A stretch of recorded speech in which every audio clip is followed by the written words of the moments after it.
بسم اللہ الرحمن الرحیم۔ برادران اسلام، نماز ایک عظیم الشان عبادت ہے اور اللہ تعالیٰ کی سب سے بڑی عبادت ہے۔ کلمہ طیبہ کے بعد نماز سے بڑی کوئی عبادت نہیں۔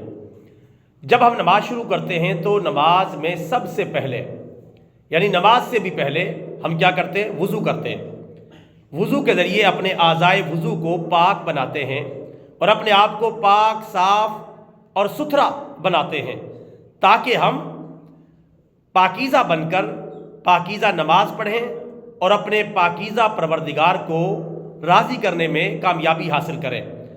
سب سے پہلے ہم پاکی حاصل کرتے ہیں، چہرہ دھوتے ہیں، ہاتھ دھوتے ہیں، پاؤں دھوتے ہیں تاکہ مکمل پاکیزگی حاصل ہو جائے اور مکمل پاکیزگی کی حالت میں نماز پڑھیں اور پھر نماز پڑھ کے اپنے پاکیزہ پروردگار کو راضی کریں۔ اس کے بعد نماز کا عمل شروع ہوتا ہے تو نماز کے عمل میں سب سے پہلے تکبیر تحریمہ کہی جاتی ہے، یعنی اللہ اکبر کہہ کے نماز شروع ہوتی ہے۔ اللہ اکبر کہتے ہی بندہ اس بات کا اقرار کرتا ہے کہ اللہ تعالیٰ سب سے بڑا ہے اور میں چھوٹا ہوں۔ اللہ تعالیٰ کی ذات بڑی ہے۔ انسان کے اندر دو باتیں آ جاتی ہیں، ایک تو اللہ تعالیٰ کی بڑائی اور کبریائی کا جذبہ آ جاتا ہے اور دوسرا اپنی تواضع اور عاجزی کا جذبہ اس کے اندر اور احساس اس کے اندر پیدا ہو جاتا ہے۔ یہاں سے نماز شروع ہوتی ہے جو اللہ تعالیٰ کی بڑائی سکھا دیتی ہے اور آدمی کو تواضع اور انکساری کرنا سکھا دیتی ہے۔ اس کے بعد قرات کا عمل ہوتا ہے۔ اگر آدمی اکیلا نماز پڑھ رہا ہو تب بھی قرات کرتا ہے اور اگر جماعت کے ساتھ نماز پڑھ رہا ہو تب بھی امام قرات کرتا ہے اور مقتدی سنتا ہے۔ تو اس طریقے سے قرآن پاک پڑھا جاتا ہے اور قرآن پاک سنا جاتا ہے۔ تو اس طرح قرآن پاک پڑھنے اور سننے سے یہ جذبہ بیدار ہوتا ہے کہ ہم نے اللہ کے قرآن پر عمل کرنا ہے، اللہ تعالیٰ کے دین پر، اللہ تعالیٰ کے احکامات پر عمل کرنا ہے۔ اس لیے قرآن نماز کے اندر پڑھا جاتا ہے تاکہ نمازی کا تعلق قرآن سے مستحکم اور مضبوط ہوتا چلا جائے۔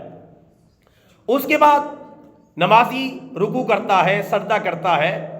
اس میں بھی اللہ کی بارگاہ میں عاجزی اور انکساری کا مظاہرہ کرتا ہے کہ میں عاجز بندہ بن کر رہوں گا اور اللہ تعالیٰ کا متواضع بندہ بن کر میں زندگی بسر کروں گا۔ اس طریقے سے وہ اپنی نماز کا عمل مکمل کرتا ہے اور پھر آخر میں سلام پھیرتا ہے، السلام علیکم ورحمۃ اللہ، السلام علیکم ورحمۃ اللہ، جس کا معنی ہے تم پر اللہ تعالیٰ کی سلامتی ہو اور اللہ تعالیٰ کی رحمت ہو۔ یہ نمازی کس سے کہہ رہا ہے؟ اپنے دائیں بائیں کے نمازیوں سے اور دائیں بائیں موجود جو فرشتے ہیں ان سے کہہ رہا ہوتا ہے السلام علیکم ورحمۃ اللہ۔ گویا کہ وہ بتا رہا ہے کہ میں نے نماز جیسا عظیم عمل، عظیم عبادت مکمل کر لی ہے، میں پیکر سلامتی بن گیا ہوں اور میں پیکر امن اور پیکر رحمت بن گیا ہوں۔ اب میں معاشرے کے اندر امن، سلامتی اور مہربانی کو عام کروں گا۔ تو جب بندہ اللہ تعالیٰ کی عبادت سے یعنی نماز سے فارغ ہوتا ہے تو وہ معاشرے کے لیے ایک پرامن ممبر بن جاتا ہے اور ایک بہترین شہری بن جاتا ہے جسے اللہ کے سوا کسی کے سامنے جھکنا نہیں آتا، لیکن ہمدردی اور تواضع اور انکساری اس کے اندر آ جاتی ہے اور وہ متواضع بن کر اپنے معاملات کو معاشرے میں طے کرتا ہے۔ یہ نماز کا سبق ہے۔ گویا کہ نماز پڑھنے والا بندہ اللہ تعالیٰ کے ساتھ بھی اپنا معاملہ درست کر لیتا ہے، اللہ تعالیٰ کو راضی کر کے اور اللہ تعالیٰ کی کبریائی اور بڑائی کو بیان کر کے، اور دوسری طرف بندوں کے ساتھ بھی وہ اپنا معاملہ یعنی نمازی اپنا معاملہ درست کر لیتا ہے، بندوں کے ساتھ بھی اظہار ہمدردی کرتا ہے، مہربانی سے پیش آتا ہے اور اپنے معاملات کو ہمدردی کے ساتھ معاشرے میں حل کرتا ہے۔ وہ معاشرے میں افراتفری نہیں پھیلاتا، عاجزی اور انکساری کے ساتھ اور ہمدردی کے ساتھ معاملات کو لے کر چلتا ہے۔ گویا کہ نماز پڑھنے کے بعد اس اللہ کے بندے کا یعنی نمازی کا اللہ تعالیٰ سے بھی معاملہ درست ہو گیا اور دیگر مسلمانوں اور معاشرے سے بھی اس کا معاملہ درست ہو گیا۔ یہ ہے نماز کی برکتیں، یہ ہے نماز کی عظیم فضیلت، اور یہ ہے نماز کا کمال۔